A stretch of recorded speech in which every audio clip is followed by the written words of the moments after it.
This is Duke University. Global trade and environmental justice. Human rights issues are still. The term Ubuntu. The Alien and Sedition Acts. Is making inferential discovery. The importance of an archive. The John Hope Franklin Center. So as Nancy said, I'm Fiona Barnett. I'm a PhD student here at Duke as well. I'm in the literature program writing my dissertation, and I'm also in the women's studies program, which offers a certificate. And I've been the director of HASTAC Scholars. This will be my third year. And before I get into talking a little bit about the organization that I do behind the scenes, I know that a lot of you aren't familiar with HASTAC or the Scholars, so I'll give you a little bit of background to follow up on Nancy. If we had to sum up sort of the interdisciplinary and interinstitutional network in one phrase, it would be something like a community that is interested in the intersections of culture and technology, people and digital media, with a special emphasis on what that means for education, learning, teaching, and the social and political results of those questions. There are almost certainly 30 other definitions that would be just as accurate. Crucially, we think of ourselves as a network or a community or sometimes a network of networks. So we don't understand us as in the very, very, very few people behind the scenes as providing some kind of service for these other people. The strength of the community really is the strength of the community. And by that I mean that we provide the infrastructure, but the strength of the community comes from all of its members, which includes students, teachers, educational technology people, researchers, software developers, archivists, librarians, historians, tinkerers, engineers, and they are all what actually makes HASTAC as a community work so well. It's become obvious to us in a huge number of ways very recently that it's simply not true that if you just build it, they will come. And that's sort of the mantra of my talk today.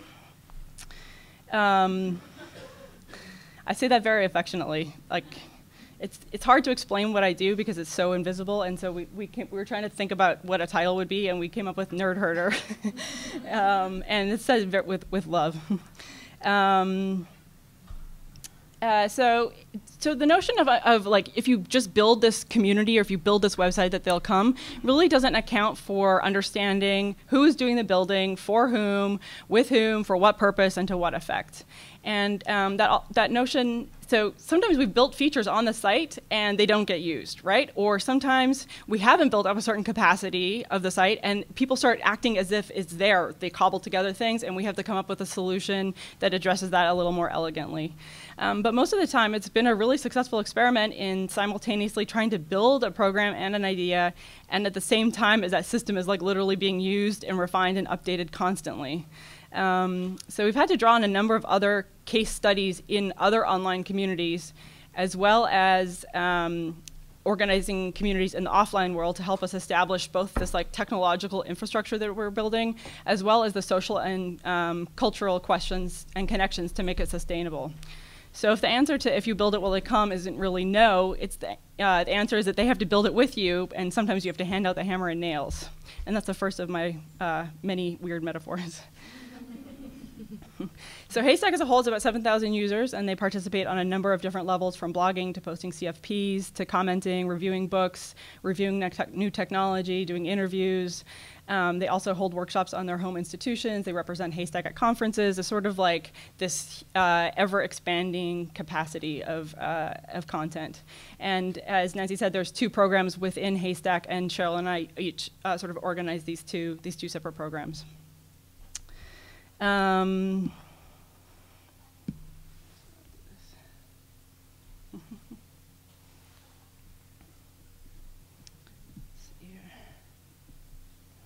So the HASTAC Scholars are an entirely student-run collective, and this year will be comprised of 200 students from 77 different institutions. And one of the interesting things is that we keep getting new students, but even more than that, we keep expanding to really interesting and different institutions, including North Dakota State, including a university in New Zealand, including a big university in Madrid. And so it's not just like the typical big universities that seem to always come up when you talk about the digital humanities or technology in the US. And so the way it works is that a faculty member at their home institution nominates one of the students and sponsors them with a $300 fellowship. HASTAC itself doesn't collect any of this money, and that's been crucial because there's no way we could administer that kind of tax situation. It just goes directly from their professor or the department straight to the students themselves. And in the midst of this economic situation and universities being defunded, we really seriously had to think about whether to maintain that $300 requirement. Ultimately, we realized that in most cases, it's still a really useful component for several reasons. One is it acts as a speed bump into the program.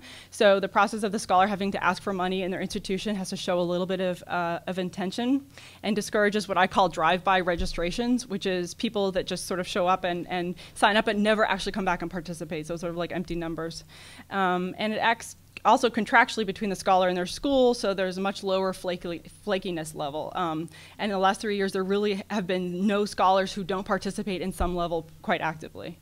So the work of the institution, and number 3, the work of the institution to award the $300 to a virtual or invisible network or community is actually some of the main work that I have to do during the summers, is convincing these universities that this is actually a thing out there and that we actually do things and they get things out of it. So I've had to start to concretize what it is the scholars are getting out of it and what they do. And that's sort of how some of this talk started to become developed. And finally, it offers a token of recognition of the labor involved to build these kind of communities to the students themselves. We really didn't want the Scholars Program to become another requirement or labor tacked on to grad student TAs or fellowships.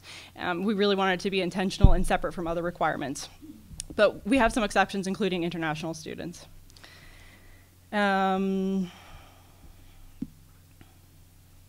Now, this requirement for the fellowship does probably artificially throttle some of these numbers, and that if we had a lower or no barrier to entry, we'd probably have more people sign up.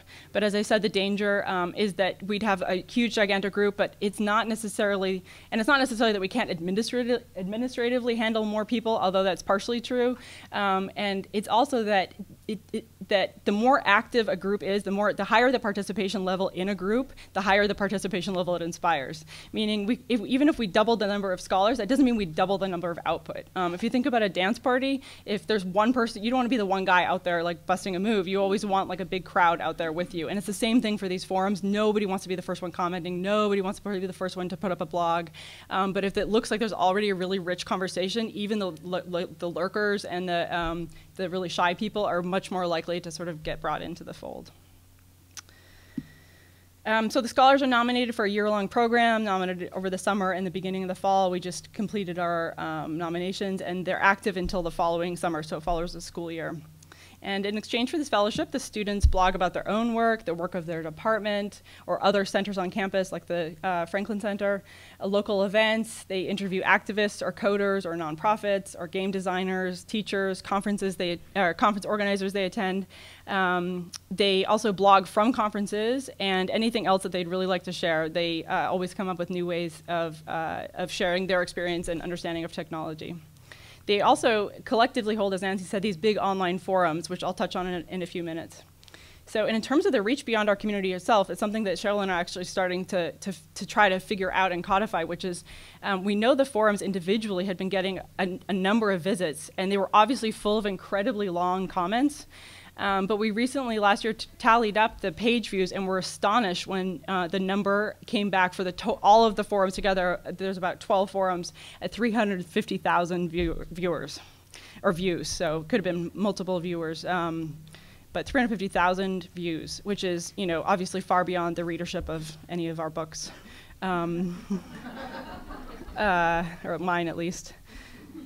And there's well over 1,100 comments in them total. And in fact, most of them have about 100 each, and they're extremely long comments if you go to these forums.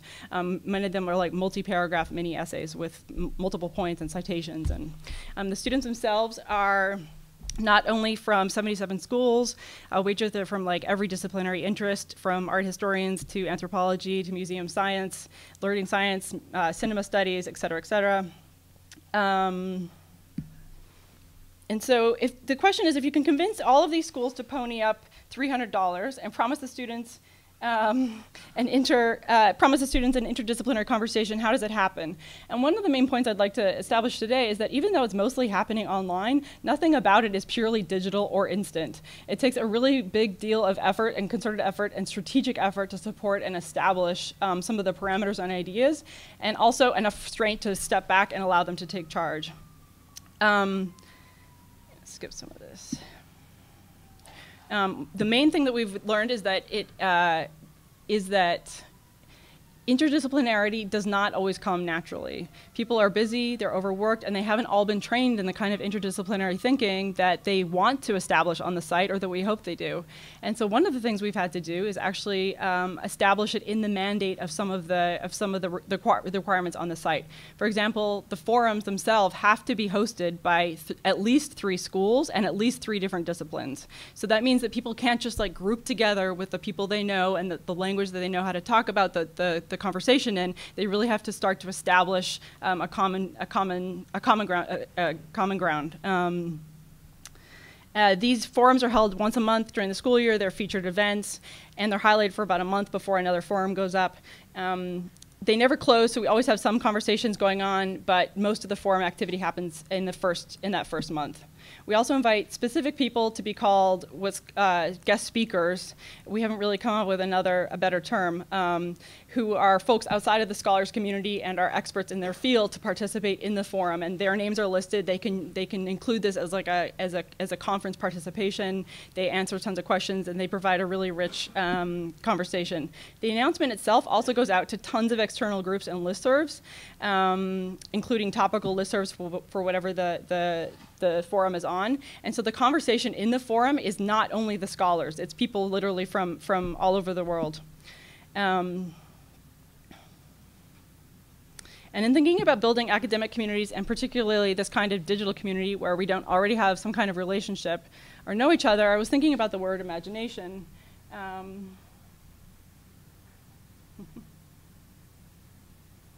Think about the world imagination, and some of you know Benedict Anderson's Imagine Communities, which is often taught in humanities classes because of its incredibly succinct notion of how the idea of community changed in the last 300 years or so.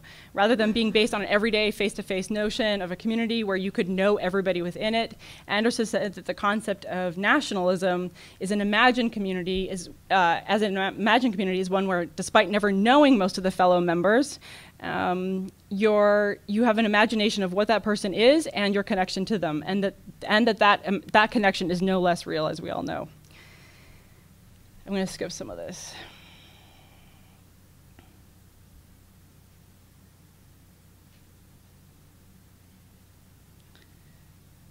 You all know Benedict Anderson anyway.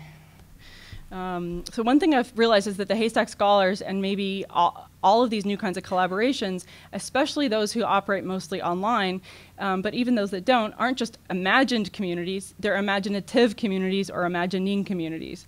And I think that that notion can be applied even to face-to-face communities where you do know everybody and there's a smaller circle where the community itself can be imaginative about its connections to a larger circle or conversation. And here I would add the example of the new, or the recent Occupy Wall Street movement, where the so-called lack of concrete demands has been the focus of the media instead of the fact that it's much more organized around protesting economic and social inequality for people writ large. So you don't have to know everybody within your community. So it's one thing to imagine a community and another thing altogether to figure out how to get them connected and collaborating. When I first started my job with HASTAC as a director, I was aware that it was a whole community and I had to work with them as a community, but somehow I still understood my fundamental job as a series of tasks: get them registered, get them blogging, organize some forum, keep it ticking along. But I realized it was incredibly unsustainable because they outnumbered me by 165 at the time, and now they're well over 200. And I'll tell you that in an imagined community of 200 very eager students who work in digital media and learning, there's a lot of email. So they, the metaphor here is like I was handing a fish out to them one at a time, solving one problem or completing one task at a time without any sense of really how to leverage that to the next level. And partially it was a new job, and I had to dive into this whole new world and language and archiving community, and partially it was also a mindset of someone who'd been a really active participant of communities, but never really the prime organizer of one. I also realized that I could never be educated in all the nuances of their fields, and nor that I even should. They were the experts and the ones representing those questions. And so not only could I not keep handing out fish, I truly wasn't in the position to teach anyone how to fish, let alone where to fish or with which methods. I just had to stage and coordinate the fishing derby. So for me personally, there were 3 really big factors that helped redefine this shift. One is the HASTAC team, and we call ourselves the hive mind. It has been so incredibly important, I think, to have people, a number of people working on this similar difficulties of creating a community like this, where we're able to totally be vulnerable and bouncing off really hard situations and try to come up with creative strategies to fix it. And the second is that my partner was a community organizer while she was in grad school, and she was incredibly helpful in thinking about the difference between leading and organizing. And finally, of course, the scholars themselves were the main site of learning how to move to the next stage.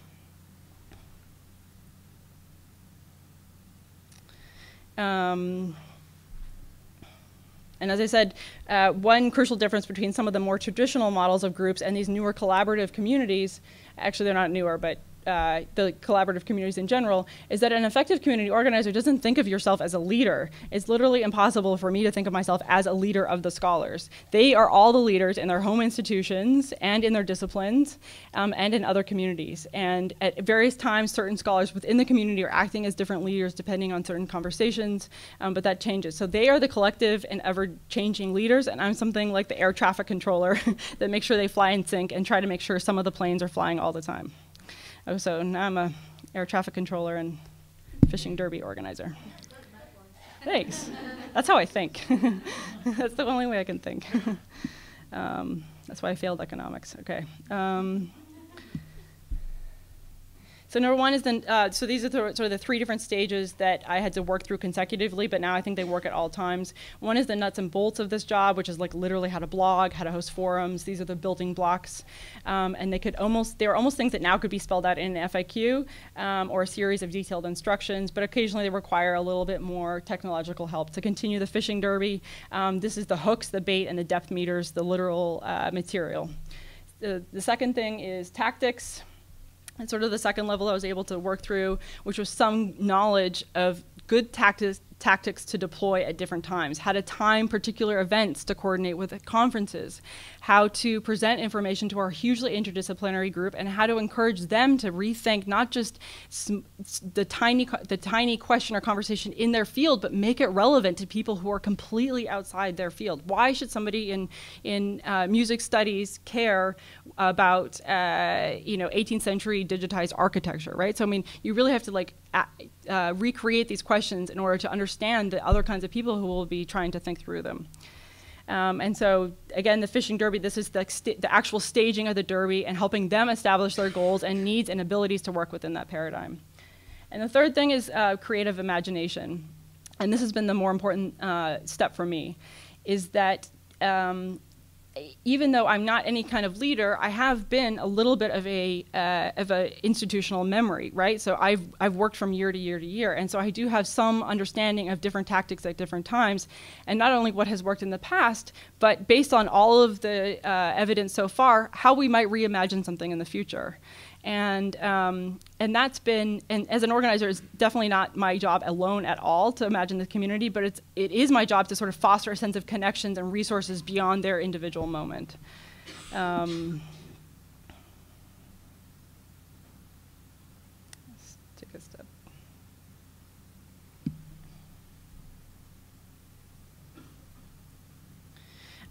So here's 4 things that seem to have worked for me most of the time. I never say things like, here are 4 things you should do, because they don't even always work. But there are 4 things that seem to work most of the time for me in terms of strategies for building a community like this. One of the things that has been the most important for me is about these new academic communities, especially interdisciplinary and collaborative spaces, is that difference is not our deficit. It's our operating system, it's our thesis, it's our inspiration, our goal, both what we do, who we are, and where we are going. These lessons made me really less focused on trying to resolve differences within the group, and more focused on trying to ask them to understand and present those differences as conversations and questions and sticking points. So it wasn't that they needed to resolve those questions, but they really needed to know how to like engage them with other people. The second thing is understanding how to understand how to foster a sense of experimentation and perhaps suspended disbelief. So we've certainly tried a number of things that have never worked, but they were all really useful experiments, and in every single case they led to something that worked much better. And so it's really critical for us to keep maintaining this like spirit of experimentation, because otherwise we're just going to become really structured and stagnant. The third thing is that not everything happens spontaneously. Uh-oh. I told you I failed economics.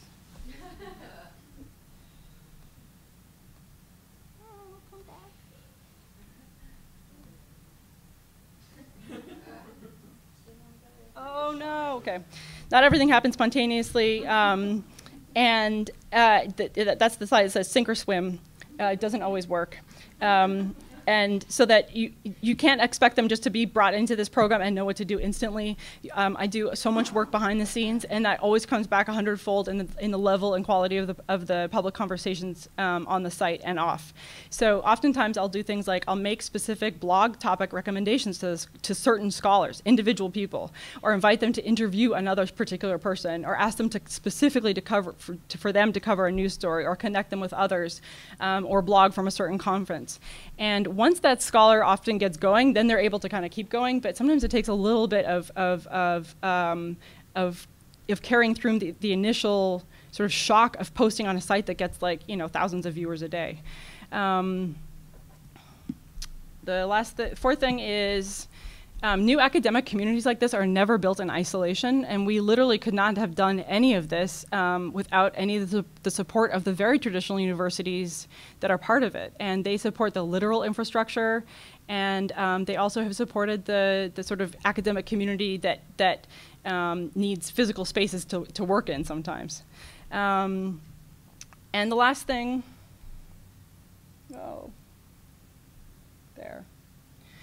is that collaboration doesn't always mean group email. And that seems silly, but it's really not, because they're very, very, very rarely effective for getting really specific actions accomplished, or for motivating people who aren't quite sure what the next step is. And so the group often works in a really larger capacity, but not everybody has to be getting the same information at all times. And that individual people sometimes work best with a little bit of targeted information. So we the people might be an act of imagining a community, but it's not going to get an email response. And that's it for me for now.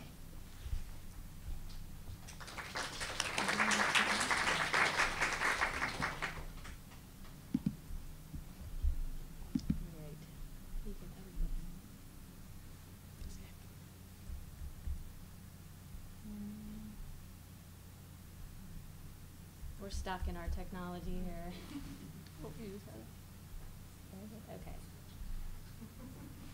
Okay. I was just sitting here thinking, HASTAC just hosted a webinar on Monday, and I was trying to think if this was more nerve-wracking or less nerve-wracking than a webinar, and I actually think this is less nerve-wracking. I think when you have the anxiety of technology and you can't see anybody's faces and you don't know who's out there, nobody's responding to you, it's actually more nerve-wracking. So thank you for being here. Thank you for your warm bodies in the room. So I'm Cheryl Grant, and this is my title. I'm the Director of Social Networking, and HASTAC administers this MacArthur Foundation Digital Media and Learning Competition. And we're in our 4th year now. And I like to explain a little bit about how we belong to HASTAC, how we fit into it. I think it has a lot to do with the kinds of things that Nancy was saying that HASTAC stands for. I think of us as one of the most cutting-edge organizations, not just in higher ed, but in a lot of areas, because we're co-located, which is very unusual for a university organization, and we're funded by the MacArthur Foundation through our other partner who's at UCHRI in California, and then we're a subcontractor. So for those of you who are researchers, we're a grant. And so what we do is we administer this competition, and we've had a lot of different ways of doing that. We've partnered with, we've been community partners with the White House for National Lab Day. We have a lot of these affiliations, and we're doing this right now because we're doing a new competition called Badges for Lifelong Learning, where we're loosely partnered, we're collaborators, we're looking for people to become applicants for the competition. So we have a lot of virtual stuff. not just in the way we're organized, but also in the way we receive our grant. And I would say the one thing that is defining, and I mean this in a good way, is that we're no strangers to risk. In the MacArthur Foundation, you usually cannot apply for a grant. Usually they come and find you. So this is one of the only times in our competition, and the former president of MacArthur Foundation said this, that it was very risky to have an open competition. So HASTAC is comfortable in that area, and we're, I think, a good match for running something that the MacArthur Foundation is doing, which is to find new ways of reimagining learning. And this is just a list of the different awards that we've had handed out since 2008. Innovation, I'm just going to point out what I want you all to notice is that innovation is a big part of this. And so we're working with people who are comfortable in this area. HASTAC's comfortable in this area. And so it took me a long time because I approached my job like a lot of people do, which is I want to do this very well. But it was a really hard position to sort of figure out how do you do something well where nobody really understands what it is and nobody's really done it before. And when I went to try and find other organizations who were doing something similar, I often heard the word ROI, return on investment. You know, people who are in corporations think very differently about being a social networking director or community manager, which is another word that people use to describe our title. So I wanted just to give a little bit of that overview so that you feel like things are very distributed and it's very asynchronous and people are making things up as they go along, and there's also very big partners involved with very big responsibilities and a lot of influence and things like that, and then just imagine the pressure cooker that we work in. Because on top of it, we do so much of this by technology, and as you all know, technology fails a lot. I thought if I was sitting here, I could have counted the number of times that we were struggling to get the technology to work. So one thing I wanted to do in thinking about my position is look at what other people say about it. When I started in 2008, I remember seeing this list. It was somebody who was trying to name the number of companies that actually had a person doing my position. Like somebody was trying to keep a list of how many organizations, and I think they got to like 50 and realized, oh, it's out of the bag now. People are starting to have this in a lot of different, mostly Fortune 500 companies or small startup tech companies and things like that.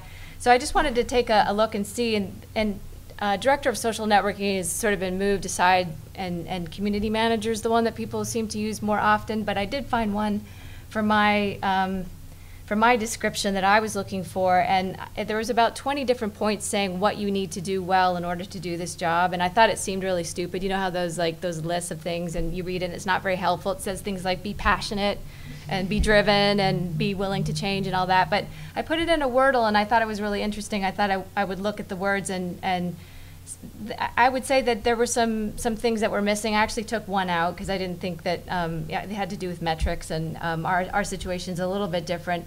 But I did think that there were a lot of words in here that, to me, seem to summarize what I do. In a big part of my job. I think monitor is a really polite word. I usually call it stalking. I end up watching people very closely and track them, and I could tell you stories that would make you nervous if you knew how much I could find out about you. I have a library degree, and so to me it is like the best job in the world to be able to just spend lots of time trying to figure out where people are and all the little secrets and tricks and stuff I have for finding out. And I know, creeped out some of the people I work with just a little bit. And so I do that with a whole bunch of different tools, and I'll talk about that in a second. But I think that writing has been something that has been a big part of my job, whether in email, and as Fiona was saying, when we've learned all these different strategies just over the years, I have to create very specific, very customized relationships with people and work in their workflow and in their habitats and with the tools that they like to use. And so I spent a lot of time thinking about how I am communicating with people. I have a different way of communicating in Facebook chat than I do when I'm writing an email to somebody who's the PI but is not necessarily directly working on the grant the project that I'm trying to make contact with. So writing has been a big part of it. Being available, I cannot resist when somebody sends me an email and I'm just sitting there and it's such an easy thing to respond. So I feel like I really do work, not quite 24/7, but pretty close. And then relationships, and I work with Ruby Sinrich, and we talk about this a lot. This job is really about relationships. And I remember when I started this thinking, yeah, but I want to know like the actual discrete things. Like I want a little bit more about that, because online is different. It just is. But it does really come back down to relationships and just figuring out how to bring out what it is in the people that you're working with so that they want to respond to you, and understanding and sometimes anticipating. And if I had to put a word up here that is not here, it would be anticipate, because I think that has been the thing that has made the biggest difference in how I work with people, is trying to understand what it is that they find useful. And so some of that has been, are there other grants out there that they should be applying for that they might not have heard of? Or is there something I could nominate them for that would make a difference in their careers? And anticipating and sort of understanding what it is that the environments that they might be working in, I think, has been the #1 secret to success. So those are some of the words. I think there was one other one in here, adapt. So adapt, of course, because it always changes. The technology doesn't work. The people change. People drop off the projects. And as we know at HASTAC, you can walk in thinking your day is going to look one way and it's going to be completely different. And we've had this, especially since the last 2 years when we were working with the Obama administration. I learned that they do things at the drop of a hat. If you get 4 days notice about sending one of your winners to the White House, that's a lot of time in White House time. So we had to sort of, right from the top, learn how to work in these different environments and try to be as prepared as possible for the different things that were happening at levels that we didn't have access to the details. We just knew that when it came, we were going to have to run with it. So adapting has been a big part of figuring out how to do things. And Fiona and I did talk about nerd herding, that is really what we do. I used to, before we were using that as a term, I would think about it as herding cats in the dark. There really is nothing more difficult than trying to have a sense of the people that you think of as a cohesive and tight unit, that you can't see them, you don't know where they are. And I think in my next slide, I was going to click to show you what our Winners Hub looks like, but I'm afraid if I do that with the technology, I'll never get back. So I'll tell you a little bit at the end how to get to the actual virtual location of the Winners Hub, which is what we call the place where we have everybody, their pictures and their avatars and where they blog and all that kind of stuff. But just to give you an idea of sort of my similar cohort to what Fiona works with, so for 3 years we've had 72 winning projects. That's roughly 170 people or so, and they range from I think our youngest is 13. I think we ran a kids competition, and all the way up to, we don't ask, but basically pretty young. And I didn't work with the kids. They were not asked to be part of the Winners Hub. They won their award and didn't have to do any of the other social networking.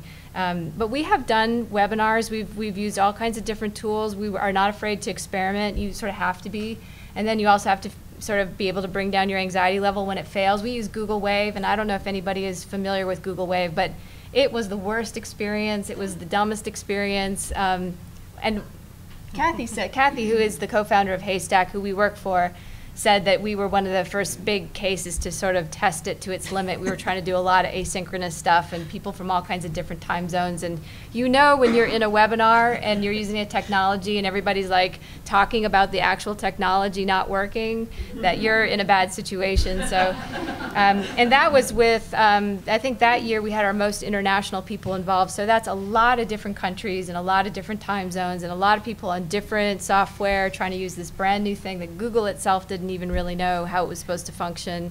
And we actually had one of the engineers who worked on Google Wave on our webinar helping us to do this. So it was, we will go there. If it's a place where you can go, we will go there. And then I think the people that represent the 170 or so people, and that also, the 170 are just the people that are on my email list, and I'm sure that there's many others that just for whatever reason don't have to interact with me. And so I'm guessing probably, because a lot of these projects do end up being at universities, and I think a lot of them have lots of undergrads and graduate research assistants and people like that may or may not be visible to me. But we do have entrepreneurs. People can have for-profit ideas that they're working on. Media artists, most definitely. Activists, social activists. The MacArthur Foundation funds a lot of things that have to do with social justice. So we have a lot of people that have very, very strong social activism street cred. And then game designers. We do a lot of stuff with 21st century learning, and game-based learning is a big part of what we're doing. So we have a lot of game designers. We have elite gamers. We had a contest or a competition Last year, we partnered with Sony and EA with Spore. EA puts out Spore. Do you all know that game? So people can design things for that game, and we wanted them to see what they could do with classroom learning, or with the Sony game, which was Little Big Planet.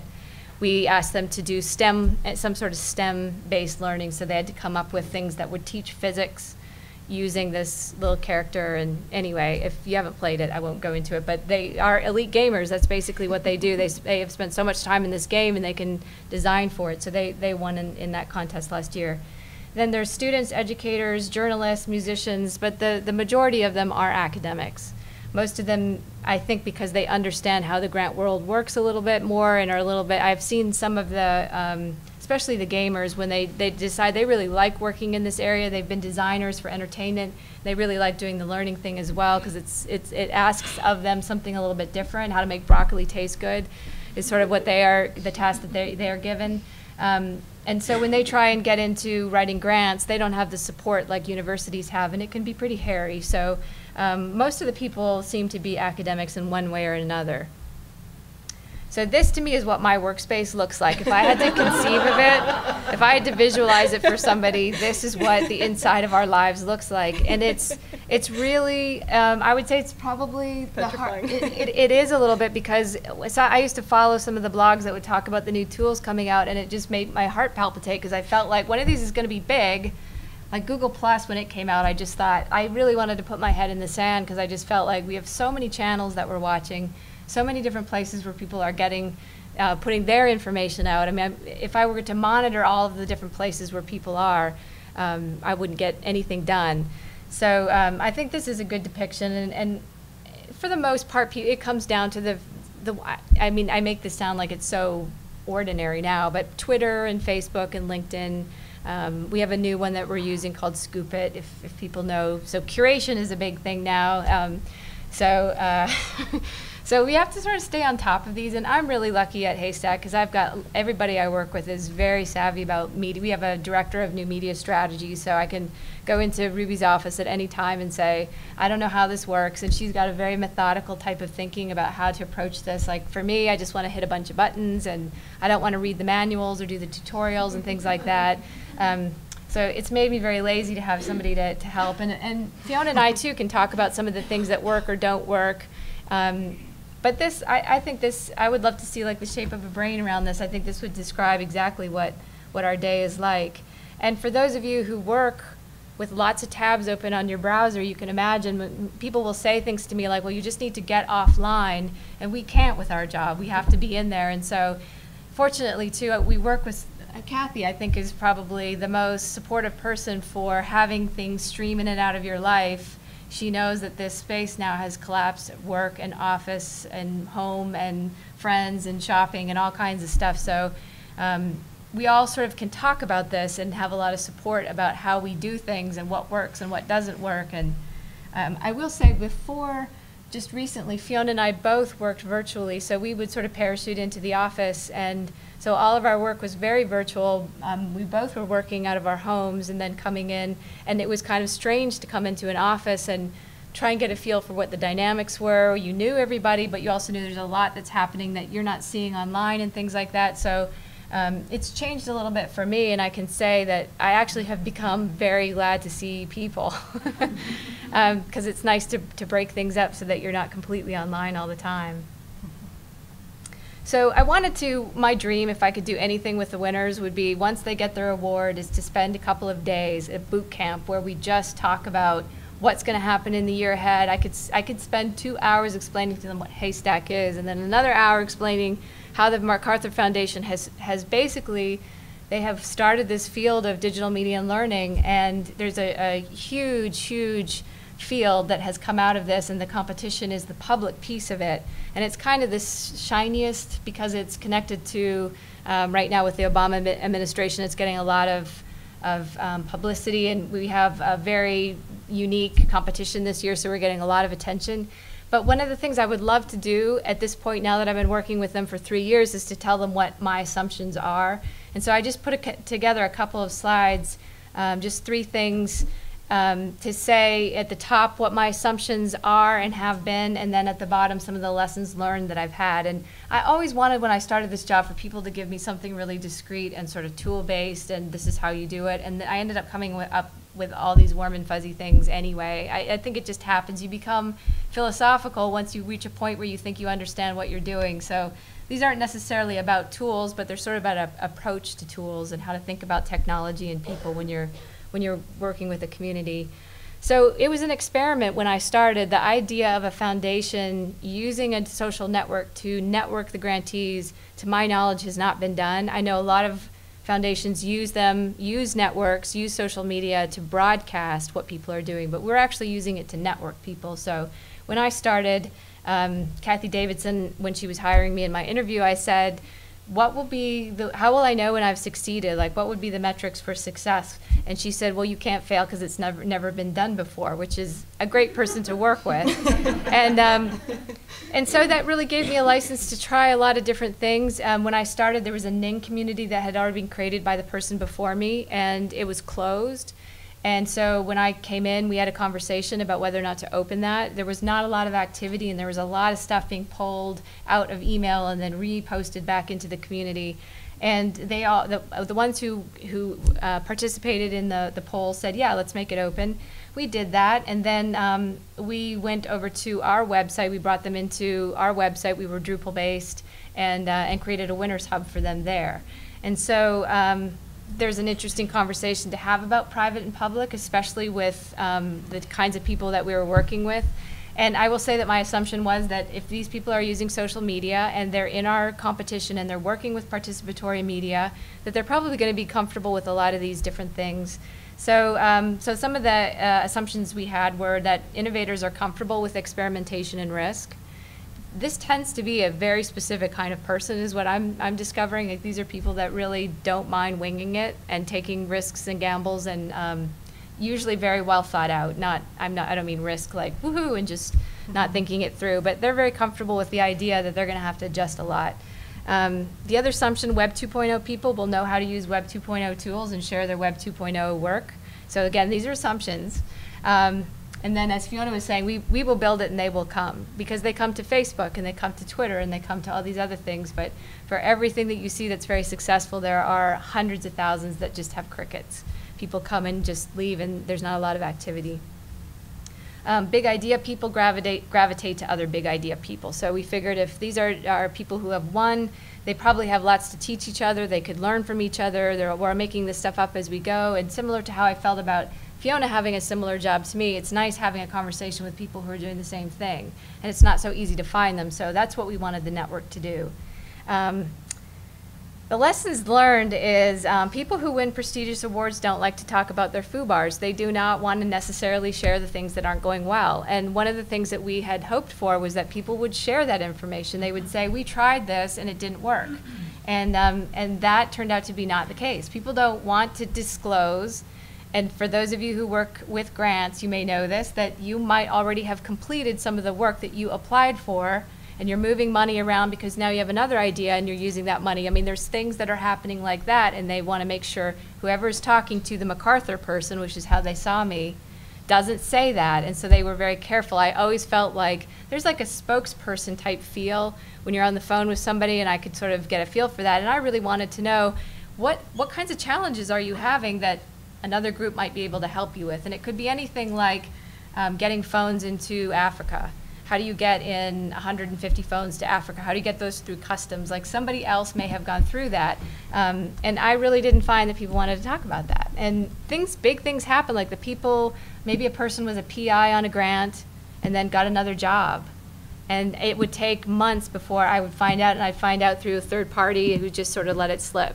So I had to sort of figure out how to get their trust and let them know we're really not trying to embarrass you. We don't want you to get out there. We're not asking you to talk about failure, but just because they're innovators and just because they're comfortable with risk does not mean they're comfortable with their own failure. And I realized I was very excited about the idea, like, yeah, let's all talk about our failures. And I love that idea.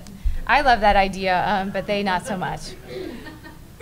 And then the other things, the things that I've learned, that you want to find a person in the organization who wants to participate or has the skills to tell a story about what is going on in their organization, and that's a skill for sure. And one of the things that I've been realizing is customized to each project, and they're all so different anyway. So I spent a lot of time trying to figure out what is it that they want specific to them. And taking the time myself instead of expecting that they're going to respond to this blanket email or whatever it is I'm asking them to do.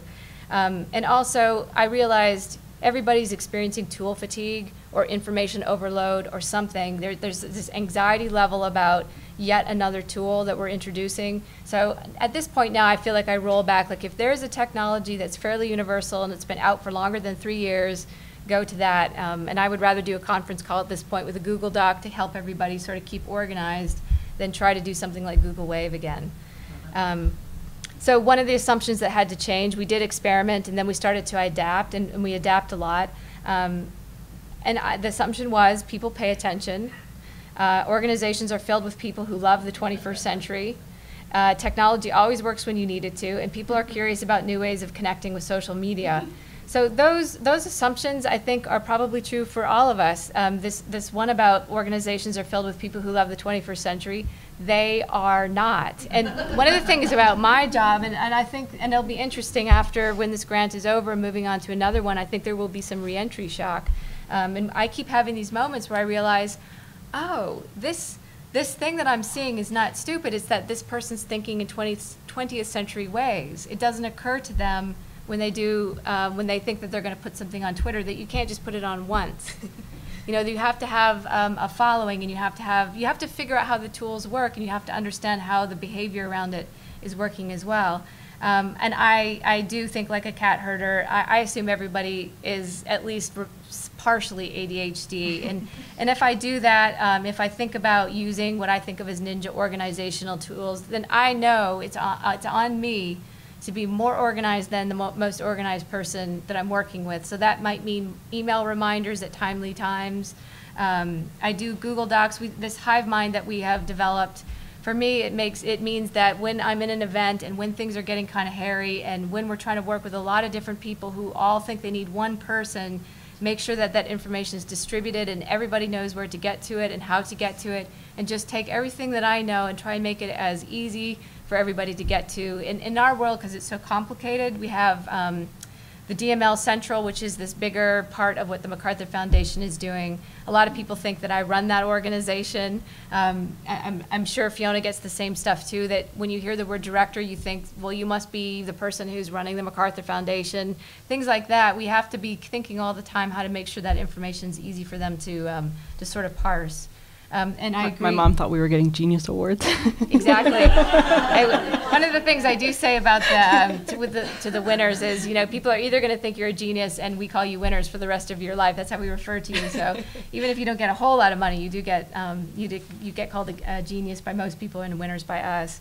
And then the lessons learned is I try not to ask people to do anything that's going to be a new username or password. I try not to do anything that's going to be too different than email, because that tends to be where people archive their information. They search for their information in there. So if I do something in chat with people and they're showing up in those ways, I say to them, can you email to me, make sure so that this ends up being somewhere that we can both find this? Because a lot of times we know we've had a conversation, we can't figure it out, and it's usually in Skype or it's in IM somewhere, and it can get really confusing. So email is at the heart of community organizing in my mind. And then the last thing, the thing that I've finally gotten to is to learn how to relax. We're doing something new. I do sort of think of, in my mind, when I know I've been as successful as when I've gotten people to participate, then to contribute, then to collaborate, and then eventually to lead. If they can come up with their own idea, then I know this is really somebody who's taken this and that's obviously very rare to get people to step up to that point, but it does happen. So I relax about that. If not everybody's going to do as much as I want. Also, this assumption that plans always work out, they never do. I don't know why we feel bad when they don't, because they so rarely do. They so rarely work out exactly how we think. the idea that coordinating a virtual group of people is easy that's the cats in the dark, herding cats in the dark in my mind. And virtual relationships happening naturally, just because I introduce people does not mean that anything's going to happen with it. It takes time, just like any other relationship. And a couple things that I've learned, mandatory and required don't mean anything to academics. In fact, I think they react in a specific way in response to that. And I try to remember this isn't normal yet. There are a lot of people who are just figuring out some of the basic things that once I've learned them, I think, okay, well, everybody must know them. And it just isn't that case.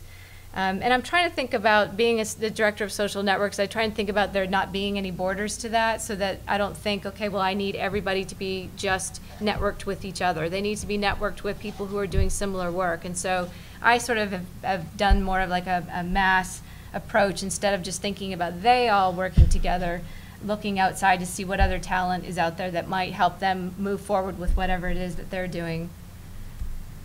And this is the big challenge, really, and I think this is just part of the 21st century, like trying to focus and trying to capture things and trying to keep metrics and trying to make sure that I know where everything is and figuring out what I've done in a day. It feels like just a day full of banana peels sometimes. Just everything feels like a shoot. The next thing I know, 30 minutes later, I've just gone down this tunnel in Twitter and I'm coming up and realizing, oh, I've just been, my brain took me over to something that I was interested in because it's so close to the work I do.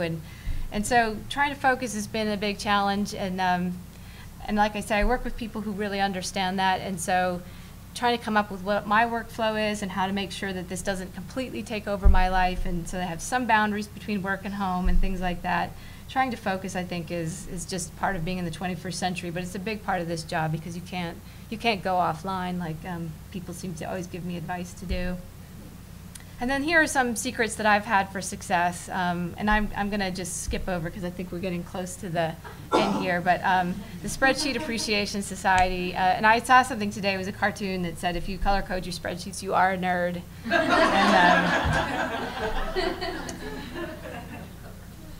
And I'll just go to a couple of these here, but comparing notes with somebody who's doing a job similar to you, and it's hard for us because we don't have a bottom line like a lot of community managers might have.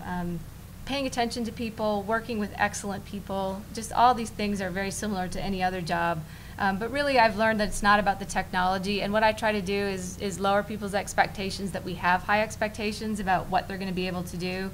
And also we work in so many different countries that a lot of times people are getting knocked off of wireless, or they're like running out with some little thing trying to, you know, our boss went off in a inner tube in the Bahamas to try and get a signal from a cruise ship once. So we have to take into account that we are very networked, but not everybody is. And so making sure that everybody's okay with failing is really sort of the ultimate thing in making people feel relaxed. And I think it just applies to being in this work in general, but it's also just about being in the 21st century and working with all these different ways that people can be part of your work day and part of your home. And I think we're at the end.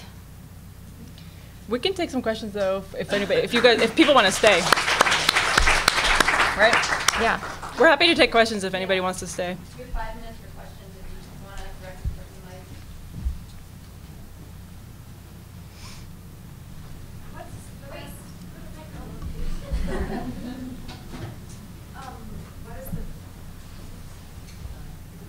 What's the best way to get started with HASTAC if we want to kind of explore or check out a forum, or what's the first place? I've been on there a couple times, but I'm not sure where to get started. So what would be a good suggestion for someone who's interested? If you want to hook somebody, I guess, where would you send us? Well, this summer we redesigned the website. Have you been on there since the summer? No. No, I don't yeah, think so. The whole website is brand new, and it's completely reorganized and completely built from the ground up to be able to capture different people like you, and for it to be able to work for both people who are incredibly high users of the site, as well as somebody who's landing on there for the first time and they're like, I'm interested in technology in the classroom. What can I do?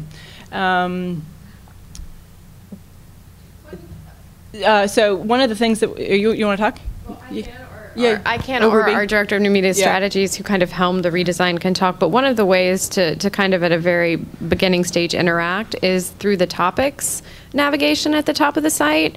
If you go there, we have a collection of all of our content on the site, whether it's an event, a CFP, or a blog or forum. It's all tagged with various topics. So if you know a topic that you have in mind and you want to see everything on the site related to, say, academia, and then there's subtopics within those, if you click on academia, you can see kind of the sub-hierarchy. The site looks better when it's slightly smaller scale. Yeah, it's really sorry. blown up right now, so you can't really but see that's one of the anything. ways. It's kind of an entry-level way to navigate some of the content. I'll toss it to Ruby. So it sort of depends on what you're looking for. The topics are a great way if you're looking for information in a particular field and things like that. If you're looking for interaction, a great way to start is with the groups section, where actually anybody who's a member of the site, which is free, you just register. First of all, register on the site, which is free. Then you're a member of HASTAC. In the group section, members create their own groups to talk about anything they want. So we have folks who've started stuff about, there's the Greater Than Games, one of the labs in the Franklin Humanities Institute this year, just new media and social movements, pedagogy stuff in the classroom, some of us geeking out on the semantic web stuff. So that's a really great way to find interaction and meet other people. You can connect with others. And you can blog on the site yourself. So once you're a member, you just go create content, select a blog entry, and you can write, well, I'm thinking about this. Is anybody else, wondering? Does anybody have ideas, or who's working on this, or whatever it might be? Or if you're already writing things for other places, we're happy to have you also posted on haystack.org, and that can spark. You can reblog it there. Yep. And so the groups function kind of like mini communities, basically. So the group, you can land on a group sort of homepage, and within that group, there will be blogs, there can be CFPs, whatever. So those are also posted to the regular main site, but they're sort of in two places at once, whatever group they're in and the main site. And so it's a way of the problem of focusing, right? And so the groups are a way of focusing your energy on one particular conversation or topic at once without being overwhelmed with the whole site. And a group of people that are there to talk about that. And so those are the people that are fairly active and check. You can get notifications if people are posting in that group, and so other people come on and comment. And some people post, I really want to be able to use blogs in a classroom, and I'm totally not up on the technology, and I can't find it on the site. Somebody tell me what to do, and people will talk. So it doesn't. You don't have to have a preformed notion to present. You can really ask people there because people love to share.